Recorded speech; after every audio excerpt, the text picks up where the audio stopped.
In this video, we're going to talk about solving equations that have rational exponents. So that means solving equations that have exponents that are fractions. So for example, if I have x to the 5/4 is equal to 32, right? So here, notice that what's with the x is the exponent of 5/4. To get rid of the exponent of 5/4, I'm going to raise both sides to the 4/5 power. And so this will give me, the 4's cancel and the 5's cancel. I just have x to the first, which is what I want. And so this would be x to the 32 to the 4/5.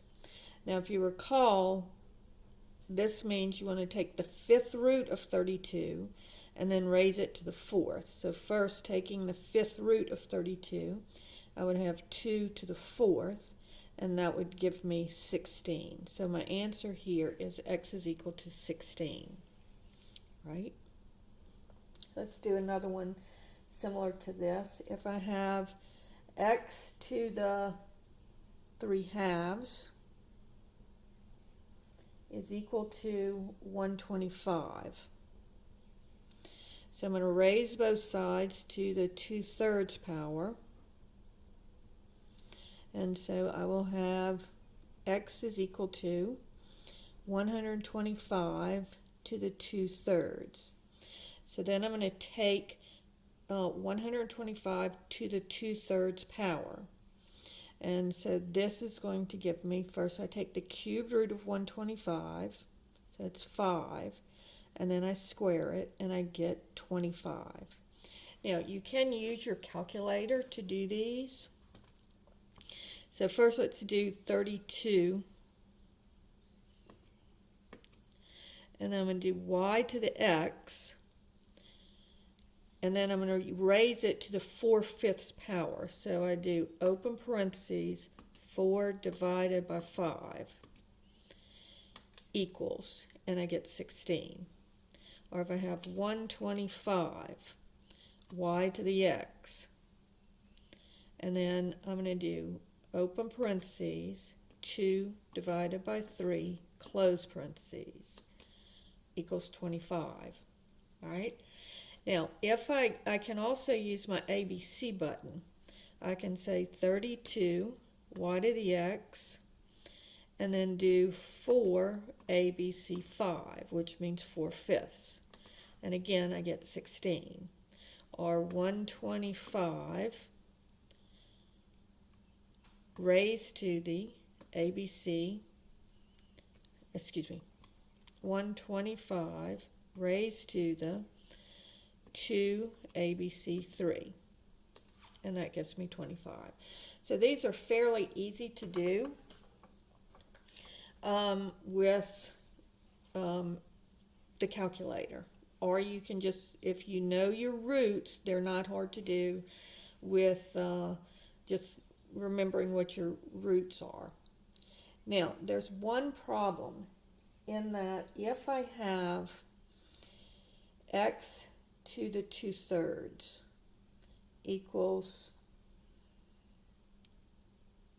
16. Now, on this one, I would want to raise both sides to the 3/2 power. Now remember, when we're taking, so what we're doing is we're taking the square root and cubing it.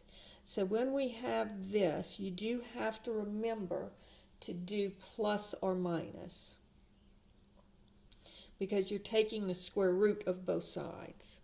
And so then again, 16, and I'll just do it on my calculator here, 16 y to the x, 3 ABC 2 is 64.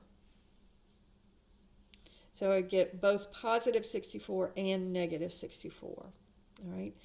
So if I had problem number 4, if I have x to the 2/3 is equal to 25.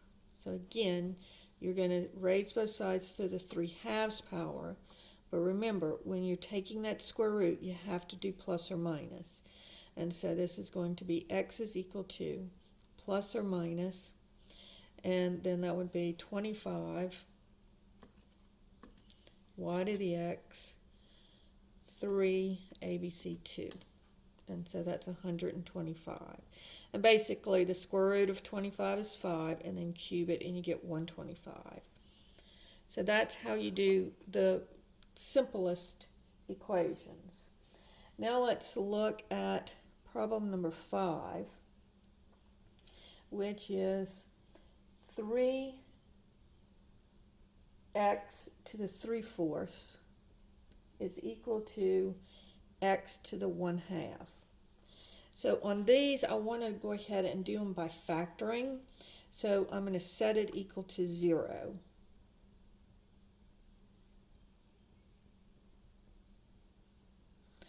And so I'll have, now I want to factor out my common factor, but it's hard to see what the common factor is because this is in fourths and this is in halves.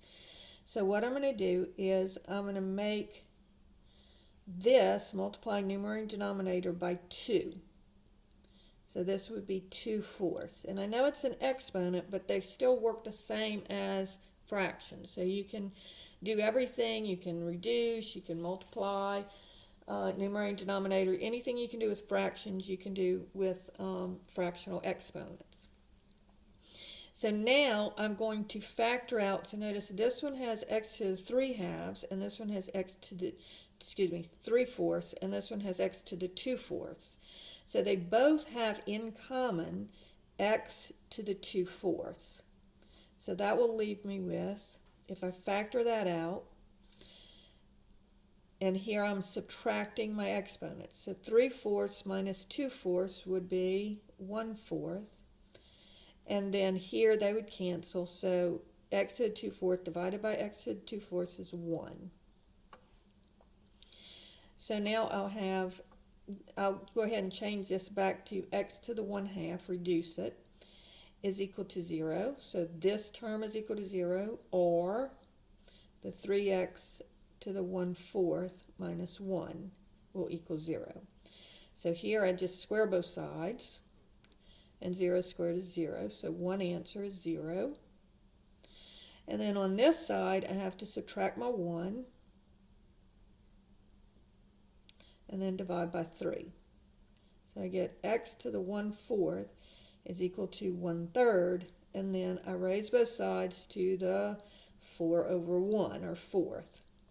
So this is going to be x is equal to 1 over, and 3 to the 4th is 81. And 1 to the 4th is 1. 1 times 1 times 1 times 1. All right? Problem number 6 says 2x to the 1/2 minus x to the 1/4 equals 0. So again, I want to make both of my fractions the same. So 2x to the 2/4 minus x to the 1/4 equals 0.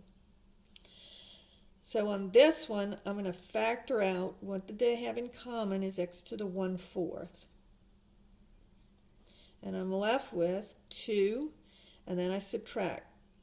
2/4, take away 1/4 is 1/4. So I get x to the 1/4. And then here, x to the 1/4 and x to the 1/4 cancel to give me 1. So x to the 1/4 goes into x to the 1/4 one time. So now I have x to the 1/4 equals 0, or 2x to the 1/4 minus 1 equals 0. So again, on this one, I just raise both sides to the 4th, and I get x is equal to 0.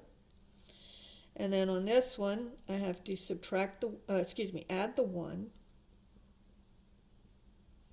and then divide by 2. So I get x to the 1/4 equals 1/2, and then I raise both sides to the 4/1, or 4th power. And so this is going to be x is equal to 1/4. and then 2 to the 4th is 16.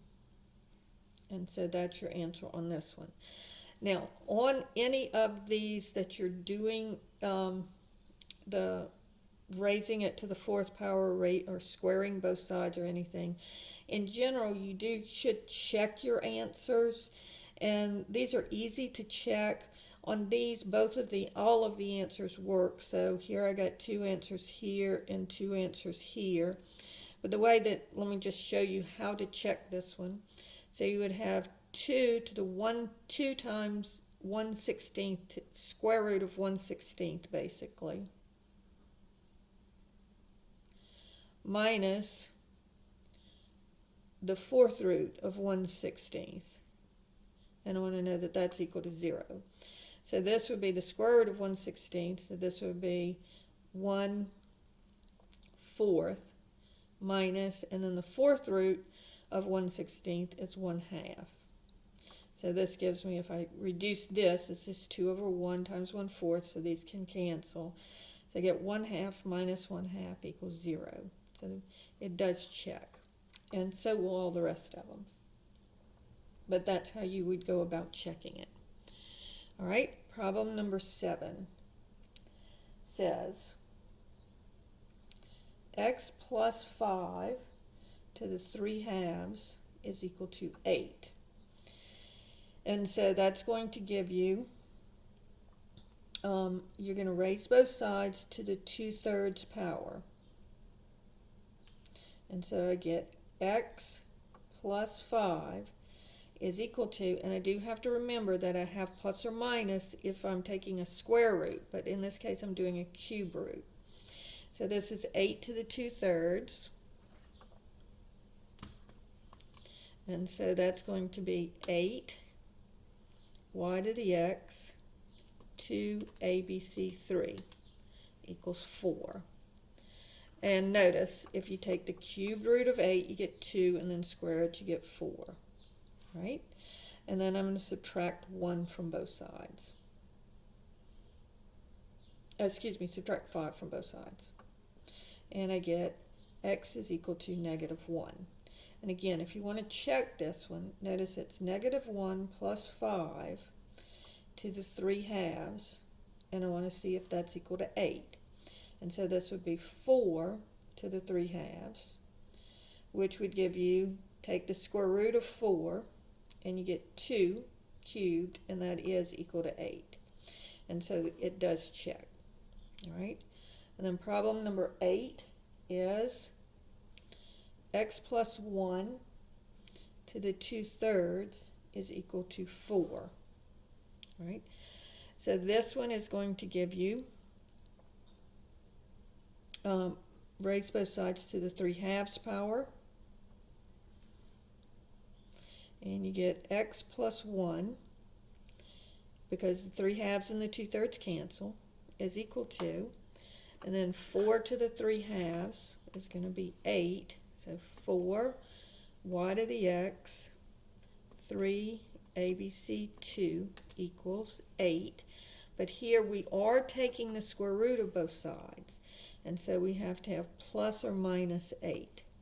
So if x plus 1 equals 8, I would subtract the 1, I would get x is equal to 7. And if x plus 1 equals -8, I would subtract the 1, and I would get x is equal to -9. So here I get 2 answers because I'm taking the square root of both sides. Right? And if I wanted to check it, it would be 7 plus 1 to the 2/3 is equal to 4. So that would be 8 to the 2/3 equals 4. So taking the cube root of 8, you would get 2 squared, and that's 4. So it checks. If I do -9, I would have -9 plus 1 to the 2/3. I want to see if that's equal to 4. And so this would be -8 to the 2/3 equals 4. So if I take the cubed root of -8, I get -2. But when I square negative 2, that's negative 2 times negative 2. Two negatives give me a positive. And so this is also equal to 4. So it checks as well.